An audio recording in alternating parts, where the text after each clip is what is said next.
Human evolution is one of the most remarkable stories ever told. It's a story written not in ink, but in fossils, stone tools, and the very DNA that flows through our bodies. Millions of years ago, long before cities and machines, long before history books or written language, our journey began in the forests of ancient Africa. In those forests, during the late Miocene epoch, around 10 to 6 million years ago, Earth was filled with a wide variety of primate species. These creatures lived high in the trees, leaping through branches, surviving on fruit, seeds, and nuts. They were clever and agile, but they were still animals, unaware of the evolutionary path that would someday lead to us. Over time, Earth's climate began to shift. Lush green forests slowly transformed into open woodlands, dry savannas, and grasslands. The thick canopy that once protected primates began to thin out. To survive in this new world, our ancestors had to leave the trees. And with that step came a defining moment, the birth of bipedalism, walking on two legs. This change may seem small, but it gave early hominins the freedom to move through open terrain, carry food and tools, and scan the horizon for predators. Around 6 million years ago, the first bipedal species emerged, forever setting our lineage apart from other primates. Among the earliest known bipeds was Australopithecus afarensis, which appeared nearly 4 million years ago. It still had ape-like arms and a sloped forehead, but it walked upright and lived mostly on the ground.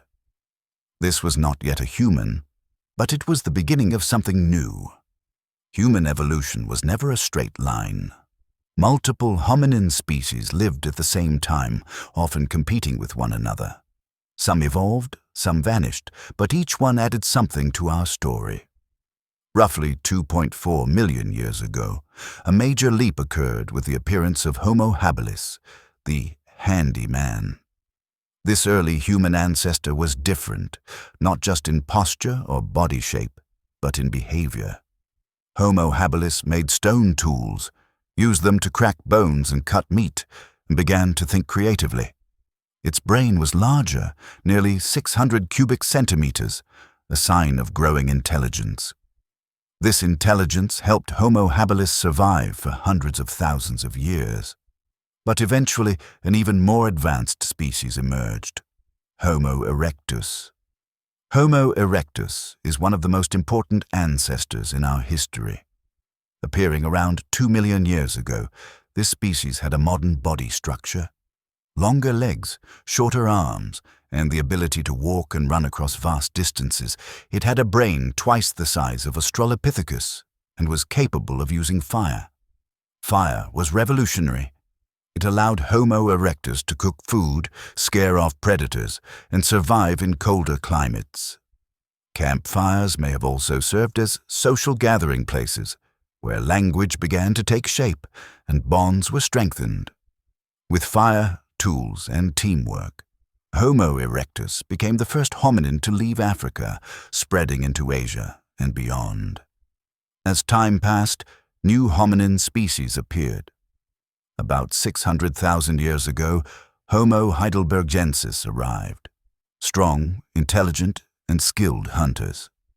They created complex tools and hunted large animals like elephants and wild horses, using wooden spears and coordinated group tactics. They may have even built simple shelters and worn animal skins to protect themselves from the cold. This growing intelligence was setting the stage for something incredible. Around 300,000 years ago, our species emerged, Homo sapiens. At first, we didn't look very different, but inside our heads, a powerful brain was waiting to reshape the world.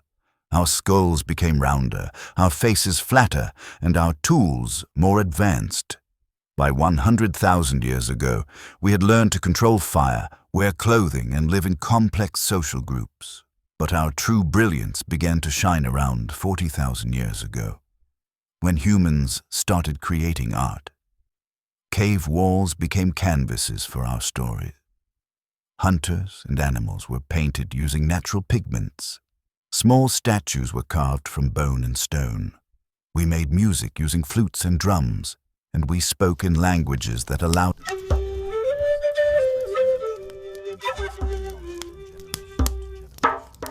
Yet we were not alone. For thousands of years, Homo sapiens shared the planet with other hominins, especially the Neanderthal. These close relatives lived across Europe and parts of Asia. Far from the brutish stereotypes of popular culture, Neanderthals were skilled, intelligent, and deeply human. They crafted tools, made clothing, and may have performed burial rituals. Evidence suggests they cared for the sick, stayed in family groups, and likely had some form of language. Their brains were even larger than ours in some cases. Homo sapiens and Neanderthals lived side by side, and even interbred. Today, millions of people still carry small amounts of Neanderthal DNA, especially those with European or Asian ancestry. But eventually, the Neanderthals disappeared. Around 10,000 years ago, humans made a revolutionary leap, the invention of agriculture. Instead of roaming the land, we began to settle. We planted crops, domesticated animals, and built permanent homes. Farming allowed our populations to grow, and with growth came villages, towns, and the first cities. We built irrigation systems, discovered mathematics, and developed calendars. We organized societies with leaders and laws. We traded goods and ideas across vast distances. We created writing systems to preserve our knowledge. By 3000 BCE, early civilizations had emerged along great rivers. In Mesopotamia, the Nile Valley, the Indus, and the Yellow River. These were the first lights of recorded history. Soon after came the Bronze Age, with metallurgy, monumental architecture, and vast empires. From pyramids to palaces, we shaped stone and metal with purpose. We documented our beliefs, recorded our wars, and wrote down our dreams. Centuries turned to millennia, and with every generation, we pushed the boundaries of knowledge and exploration. We crossed oceans, mapped the stars, and invented machines to shape the future. Steam powered our cities, electricity lit our homes, computers connected our minds. We left footprints on the moon and sent probes beyond our solar system. But even today, with all our advancements, we are still the product of that long, winding journey. One that began with simple primates millions of years ago. We are the last survivors of an ancient family. Our bones carry the strength of those who came before. Our minds carry their memory. And our story, the story of humanity, is still being written.